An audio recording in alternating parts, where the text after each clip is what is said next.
So I've been riding the Ribble Ultra Race for a couple of months now, not as much as I wanted to, but I've got a good few hundred mile in on it. So what do I think? Is it a good bike and am I pleased with it? Well, yes and yes. My opinion, it's an incredible bike. One negative, one little niggle, and that won't just be specific to this bike, and that is with the hydraulic calipers. My opinion, I just think they're absolutely awful. I've had hydraulic discs on bikes before and gone back to calipers. The options these days, however, seem to be limited. That is the way the industry's going, and if I wanted this bike, then that's the way I'd have to go, back to hydraulic calipers. As soon as you've done a bit of a downhill and they get hot, particularly the front one, tap, tap, tap, tap, tap, tap, tap.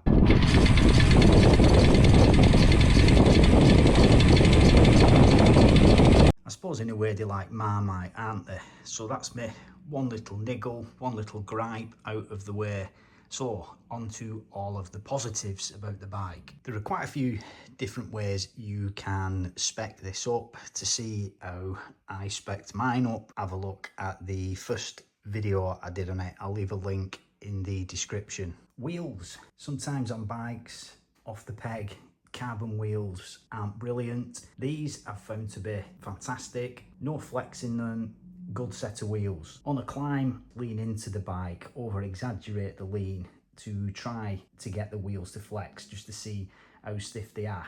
No flex in these, great set of wheels. Group set is Shimano Ultegra Di2s on charge for the first time. Even though I have previously had a go of a bike with Di2s on, I was still somewhat of a cynic. But having owned this for a couple of months now, and got some mileage in on it, yeah, awesome.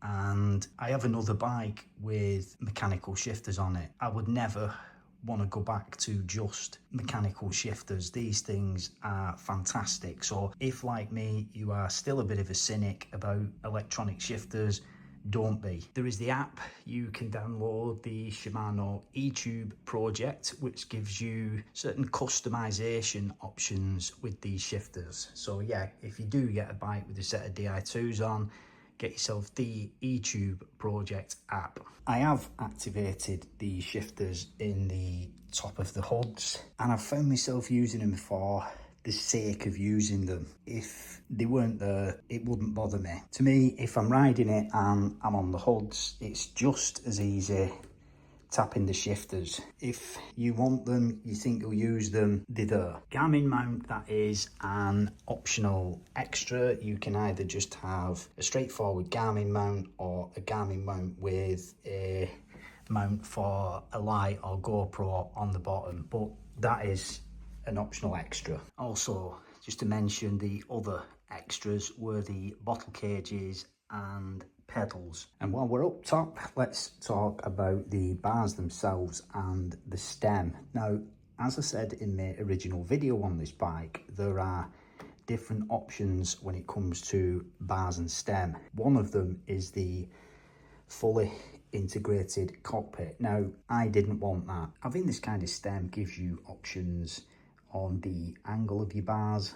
You want to make any adjustments, you can. Also, if anything ever happens to the bars, you break the end or something, you're not having to change the bar and the stem. You can just get a new set of bars for it. And you've also got options for the bars as well. There's another style of handlebar I could put in this if I wanted to. And again, I wouldn't have to change all the stem to do it. The bars themselves, I think they're the best looking set of bars to put on this bike. Very similar to the ones they put on the Ultra Aero. Very stiff, no flex in them, and yes, they are comfortable. Now, you don't actually have to have bar tape on the bottom here, on the drop. There is like a pattern on the carbon to give you grip, but it does come with bar tape on it out of the shop. Riding on the tops, no issue whatsoever. Even though you've no tape on the tops, they're still plenty comfortable. I don't always ride with gloves, no problem. Coming down to the headset now, I really like what they've done with this. Little to no crown on the forks. I think it's got a really nice profile and shape to it.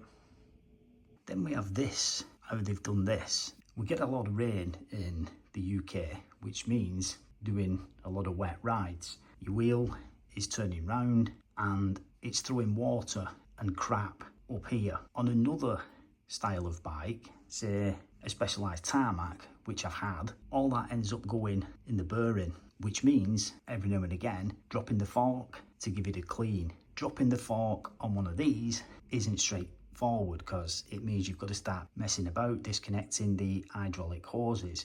So how they've done this, how they've put that shape in there, that should protect this area and stop water and crap building up around this gap and working its way into the bearing, hopefully. So yeah, I like how they've done this. The forks, nice profile to them, and also you get plenty of room around them, which I like because you have the room to do cleaning, servicing, any maintenance jobs, and check your forks. Again, on the back end, plenty of room around the back wheel. They're not trying to squash it to the frame, and the seat stays as tight as they can.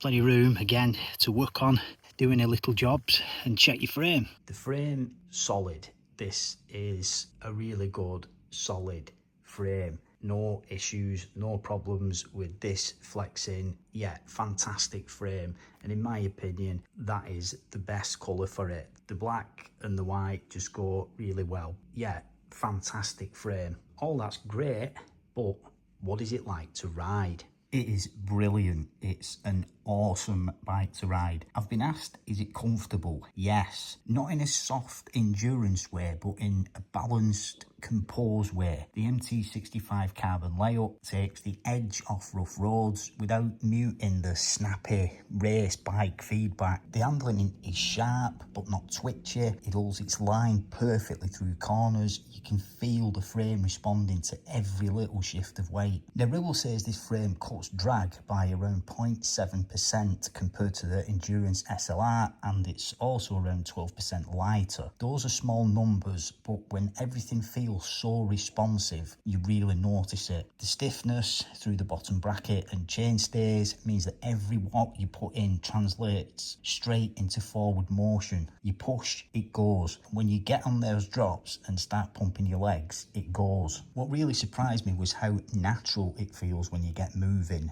The handling is sharp, but it's not twitchy. On descents, it's planted and confident. On climbs, it feels light and eager.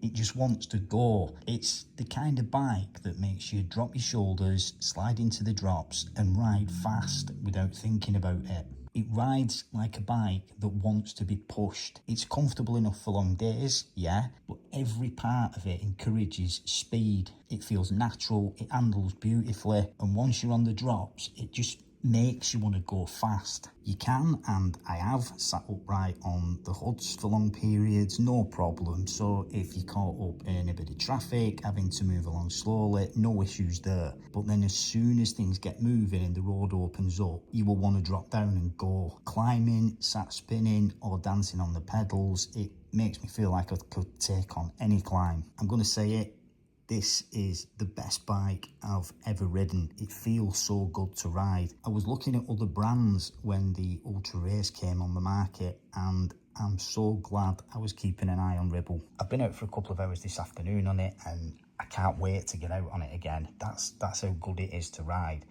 Now, I've tried to cover everything I can in this video. If you do have any specific questions, then drop them in the comments and I'll try and answer them for you.